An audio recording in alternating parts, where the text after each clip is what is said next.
Distracted Chelsea and West Ham left looking at an uncertain future. The events of Sunday at Stamford Bridge would be the first to hit the cutting room floor in an edit of the story of the season.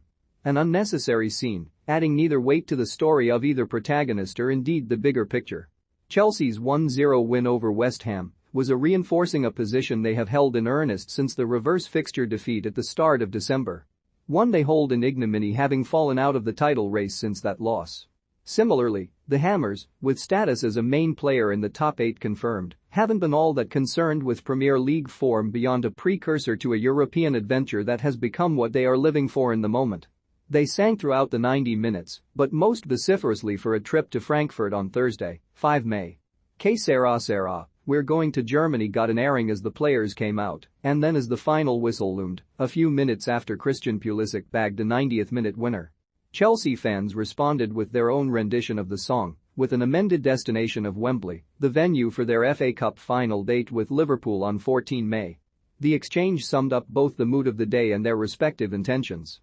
Both teams are keen to fast forward. To be away from the here and now, and into a future that promises hope. The most immediate will come for West Ham on Thursday, when they rouse the London Stadium once more for the first leg of their Europa League semi-final with Eintracht Frankfurt. Theirs is an enviable cracking of modern football's pull, of being able to push for silverware that matters.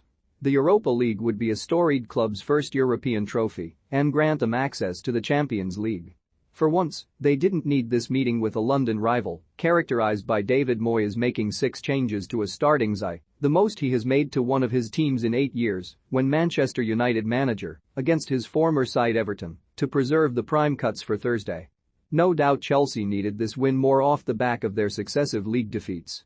But even they feel like an entity in on-field limbo for off-field matters. It is understood Rain, the American bank adjudicating their takeover from Roman Abramovich, could come to a decision on a preferred bidder this week. Calling their current malaise a crisis doesn't feel right. The use of such bog-standard football lexicon feels inadequate given the unprecedented nature of their situation. The luxury of being a player for a club of Chelsea's stature is not really having to worry all that much about the machinations of boardroom back and forth. Identity crisis feels more apt. The peculiarity of the circumstances of both clubs was most evident in the post-match briefings with their respective managers.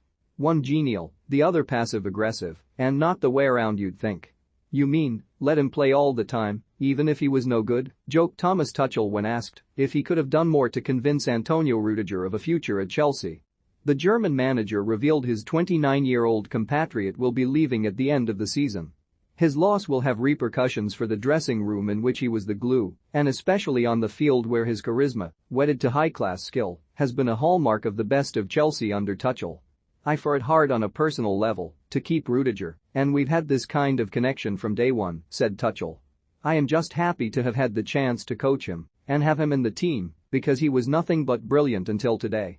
Tuchel was unable to convince Rudiger to stay at Stamford Bridge. Life beyond Rudiger and the future of Chelsea are one of the same.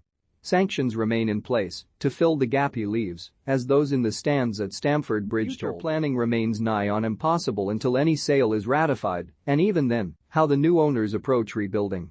They won't have the need, inclination, or both that Abramovich possessed nor the motivation, for worse or worst. Whatever we can legally say motivated the Russian's generosity, such benevolence will leave with him. It would be ideal, answered Tuchel when asked if an endpoint to the ownership question was coming this week. But you cannot pull grass, and it grows faster. We wish for it, but we have to deal with the reality, and the reality is that at the moment, sanctions are still in place, and the situation is not clear for next season. So we try for the last weeks to focus on what we can influence, and this will be the next match. All of this, it should be noted, came with a smile. Likewise, Moyes' answers on the future of Declan Rice. The talismanic midfielder who changed West Ham's dynamism and threat upon his introduction on 62 minutes but had reportedly turned down West Ham's third contract offer last week. Albeit it was a smile you'd often find around a poker table. We certainly didn't say that, said Moyes when asked of the most recent rejected offer. Asked if there had been a denial, he was a little less convincing. No, we've not answered it really, have we? We like December and he's got 3.5 years to go on his contract, so I don't think there is any big panic. Rice's contract situation at West Ham was back in the news this week. There felt something off. Not just with Moyes, not just with Tuchel. Not even with this game. Perhaps more with English football as a whole. What it is, it's hard to say. That these two teams on the sharp edge are at this peculiar juncture in both their life cycles. On one hand, chickens coming home to roost. On the other, an old normal of status and hierarchical whim. I sold Wayne Rooney, and Everton got better, posited Moyes philosophically, when Rice's contract impasse and Rudiger's imminent departure were floated as peculiarities of one of the same, whereby keeping your best players seems a harder task than ever before.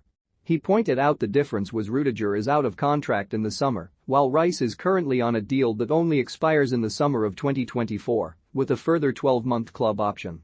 He even regarded the latest snub as a play. Maybe he just wants more money. People do turn down contracts. It is not unusual for players at clubs to turn down contracts, maybe it is a negotiation tactic. On both sides, there is an understandable focus on optimism.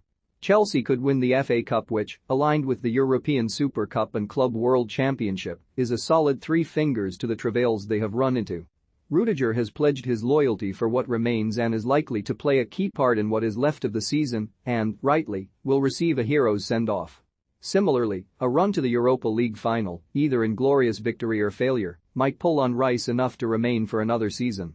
One that he will play a part in reinforcing West Ham's status as a top 6 club in England, whether they are dining at Europe's top table in 2022-23 or not.